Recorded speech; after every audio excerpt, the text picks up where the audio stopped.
2 years ago, the Pistons were the punching bag of the NBA, a one-storied franchise with a rich history reduced to a yearly lottery team, but never a lucky draft pick. The infamous record-breaking 27-game losing streak was so heartbreaking for fans that some brought paper bags to the games, embarrassed to be affiliated with the team. It literally could not have looked more bleak. That was until they had maybe the single greatest turnaround in league history.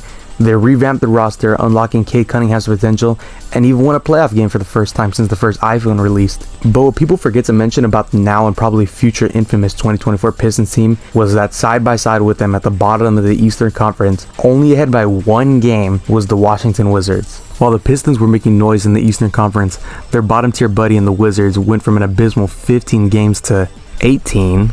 On paper, this team looks like it should be panicking like the Pistons were 2 years ago, right? Well, from a combination of smart moves and excellent draft picks, I think the Wizards are looking to take an unexpected leap. And I know a lot of people aren't really closely watching Wizards basketball, so let me tell you about it. So why didn't people talk about how awful this team was this year or last year when the Pistons were plastered pretty much everywhere? Well, first of all, they don't have an identifiable face with a clear star potential like Cade Cunningham. And second of all, I mean, come on, it's the Wizards. I think their biggest headlines ever made wasn't a championship or a free agent signing. It was probably Hibachi's gun scandal.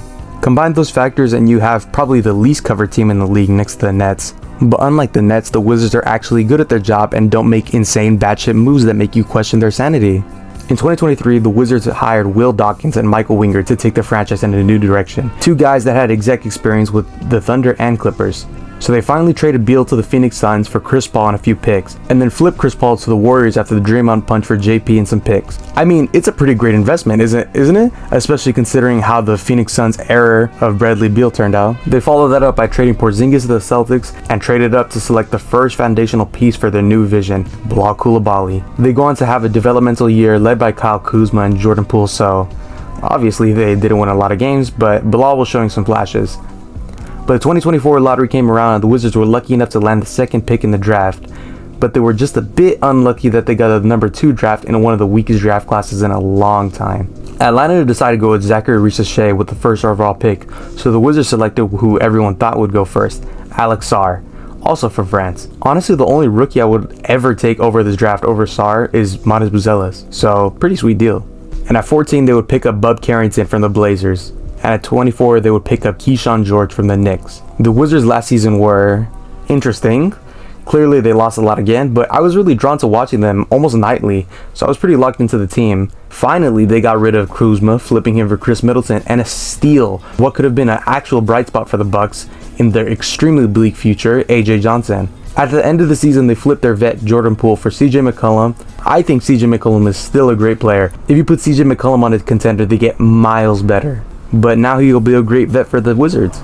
Again, I don't know how many people are actually locked into Wizards basketball, but JP was a great mentor for the team, and especially Bilal. Unfortunately, again, the Wizards were unlucky in the draft lottery despite having the second worst record in the league. They landed the 6th pick and missed out on the top prospects of the draft, Flagg, Harper, Edgecombe, or Bailey. But man, did they get a sweet pickup to make up for it. 19-year-old sharpshooter Tre Johnson out of Texas. They also selected Walter Clayton Jr. at 18, but then ended up trading him to Utah for some other picks. They followed up this phenomenal offseason with another great trade. They got one of the most promising bucket-getter prospects in Cam Whitmore from the Rockets for just 2 second-round picks? Man, if that was the price for him, the Nuggets should have just taken a swing. What a trade, adding a player of his caliber for pretty much nothing when they're pretty loaded on picks. Now that you're up to speed on how the Wizards got this collection of young talent, basically just from a few smart trades, who are the guys to watch and who's going to pop next season? The foundational piece that I think is going to influence the Wizards' next move for the next 5 years or so is their anchor, Alex Sarr. After an abysmal summer league, Sarr looked rough. His biggest issue is that he's afraid to get physical and can get pretty jump shot reliant. His efficiency this year was really gross. 48 true shooting percentage for a 7-foot center is pretty much unacceptable. But man, I can't help but think that this guy's going to be a star one day. His handle at that size is really tight for a 20-year-old. He could potentially have a Giannis or a Naz Reid level handle on top of already being a legit great defender. If he doesn't become an all-star like I think he is, I think he has an insanely high floor of just being an elite rim defender like Donovan Clingan. If you want to check out a good Sarr game and see what he can do, just look at the game against the Nuggets where, as much as it hurts to say, he was frying Jokic, bro. Tre Johnson is the reason I made this video, especially his showing at Summer League. Tre's jumper already looks NBA ready. probably my favorite player in this draft, which is saying a lot because there are a ton of players that I have a lot of stock in. Tre is one of the best, if not the best shooter in this class flat out. At Texas, he was a walking bucket, averaging 20 a game on 42, 37, 87 shooting splits, taking 7 threes a game. He's an explosive scorer off the dribble and has a trait that a lot of guards lack. He's never afraid to get his hands dirty and get into the paint and draw some fouls. I'm looking forward to Tre's rookie year, and he'll have plenty of opportunity to be the scorer the Wizards desperately need, especially after trading Jordan Poole. With that opportunity, maybe he can be a sneaky rookie of the year candidate. Originally before Tre, my favorite player on the Wizards was Bilal Coulibaly, an extremely raw prospect when he was drafted at 19, and I think it's a fault to call it a sophomore slump, but I can't give up on this guy. His potential is just there at very certain moments. You have to catch him at the right night, like a young Kawhi Leonard with his comp. And yeah, that's very, very wishful thinking, but I see him like I see Kamara, Ahmed, and other long, lengthy athletic defenders. I'm just gonna flat out say it. There's not much to say about Bub Carrington. Just go watch the highlights that I posted on the last video. He has an insane handle for his age. He is a great passer and is a legitimate tough three-point shooter. He shoots over contest and can create off the dribble naturally. Bub Carrington is just a flat out fucking bucket. Love this guy. Another bucket they have is Cam Whitmore. Everybody knew that he's wasted potential on the Rockets. The Rockets are just too good to be playing him. And that's not in a disrespectful way to Cam. The Rockets are just that good. So, oh my god, I cannot wait to see him fully unleashed on this team. Other players I want to give a shout out to are Keyshawn George and, like I mentioned before, AJ Johnson. The Wizards have a lot of interesting ways to go from here.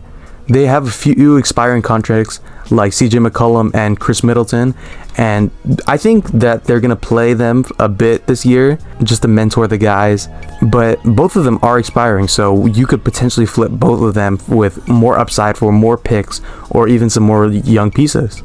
If they want to go after some big names in 2026, they've got the assets and salaries to make it happen. The Wizards have the young talent, they have the cap flexibility, and they have the draft capital. They've got a front office that actually knows what they're doing, and more than anything, I think they have a solid plan. Take Alex Sarr and Bilal Coulibaly, these two great defenders, and then they have their tough bucket getters like Tre Johnson, Cam Whitmore, and Bub Carrington, and I just wish more people were paying attention to it. So I hope this video helped you out learning more about the Wizards, and maybe you can come back to this video next April if the Wizards somehow make a play-in push in a weak Eastern Conference. Remember, there's no Tatum or Halliburton this year, and the Wizards are just getting started. The Pistons already made their comeback, so I don't think it'll be long before we see the Wizards making a name for themselves. Guess they got this shit off for a rap. High speed chasing, I should've been touring. Only when it's sunny, I believe your cap.